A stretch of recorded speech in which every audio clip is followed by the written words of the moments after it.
gorillas or monkeys, and then evolution, like we turn from monkeys into humans. I thought about that quite a lot lately, and I don't know if God wanted me to do a video about it or what, but it's so funny because I kept thinking, how did scientists make this up? Where did they get this information from? What made them? I didn't do no research before this video or anything. I just wanted it to be authentic. I didn't want to go into research mode. But I'm like, what made them think that we came from gorillas or monkeys, and then we just evolved into humans? I'm like, they really tried to brainwash us. They tried to brainwash us. Like, I keep thinking in the back of my head, where did they get that information from? Why?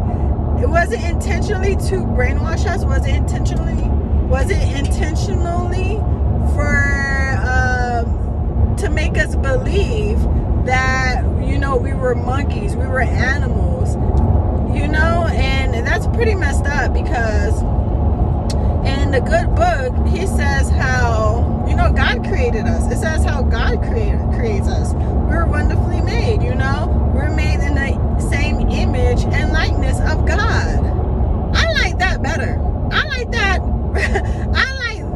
better than coming from a monkey or an animal or a gorilla, and then we just evolve into human existence. I don't like that.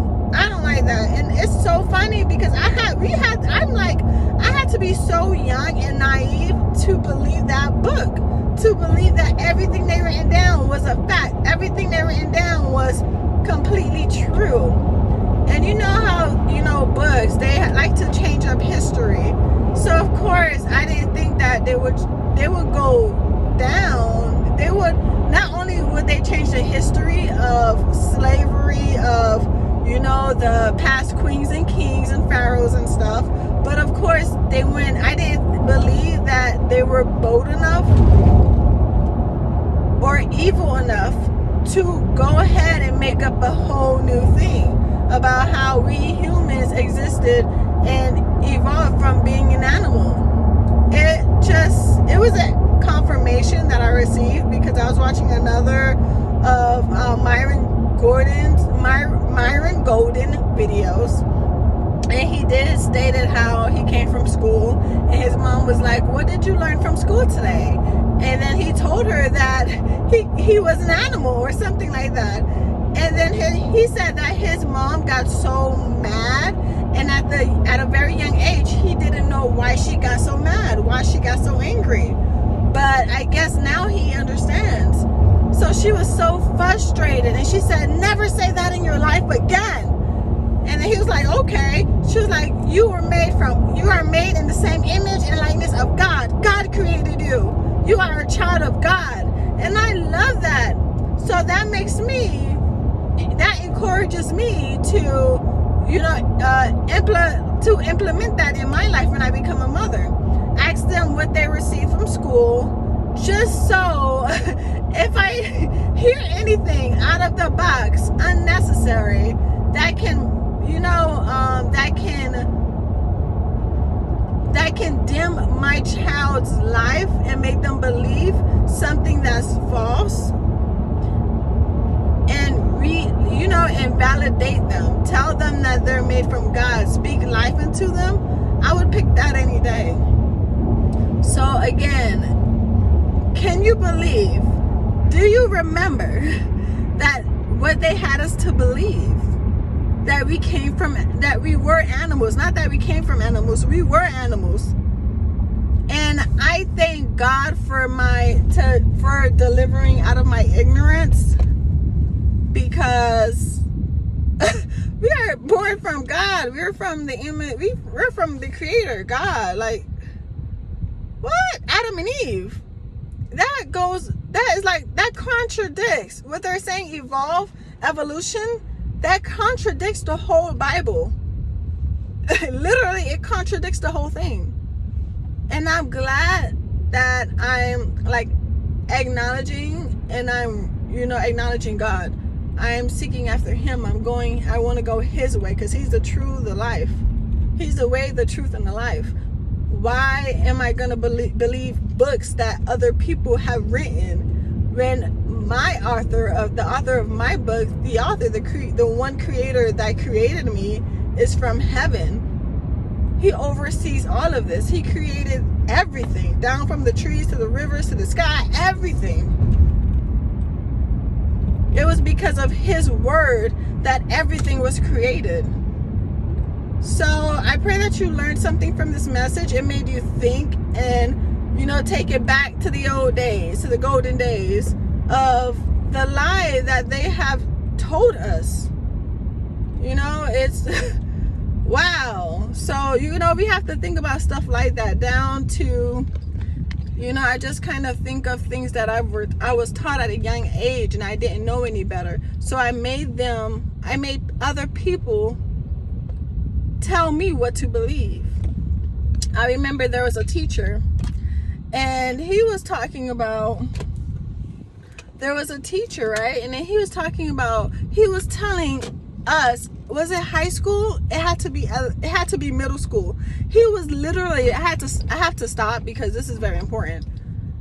He literally told us there is no hell or heaven. He told us that. But when as a young girl, I could have been about 14, 13, not sure. As a young girl, when he said that, I didn't know back then, but I knew now that I knew more than that. I knew better than that. Because when he said that, I looked into his eyes. And I looked into his face, but when I looked into his eyes, deep into his eyes, all I saw was death. I didn't see a soul out of him.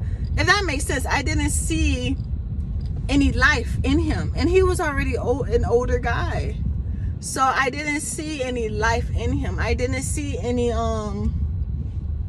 you know how they say, we're the light bearers. We bring light.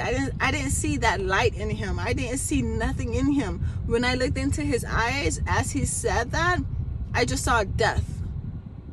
And I remember looking at his eyes as a little girl and like, why is it like, it's something missing. I can't place it, but it was something missing from his life. I knew that. The age I was like, something ain't right.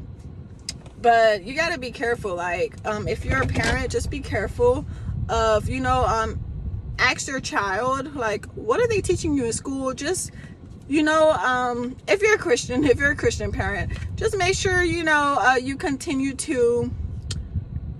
continue speaking life, because we bring our kids to school and we don't know what's going on in school. We don't know who's telling them what. We don't know anything. There's so many young teens out here getting bullied. So you don't know what could happen in school. So it is always great to start from a very young age to try to take notice of your child if you aren't, just to make sure that what they're teaching your child, what they're teaching is in the good book, is in the book. Like, you want to reassure them that they are special, they are amazing. You want to feed them like how you would want to water them, like how you water a plant so that it grows and becomes abundant and greatness, and it feeds from life. And if you don't have any kids, it's also just good to just realize this now, because you just can't trust anybody nowadays. Not even the teachers, the people at your schools, the teachers, you don't know. I watched so many stories and heard how these teachers, some teachers, there's not all bad teachers out there. There's some great teachers.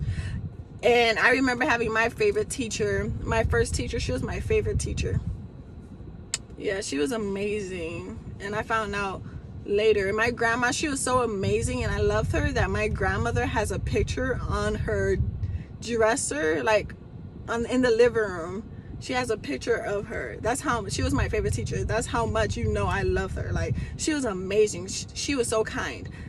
And after all that, I went to 2-3 different schools, and after all that, I have still yet to meet a teacher like that, to rewrite the whole entire history. just so people don't recognize where they come from, you know?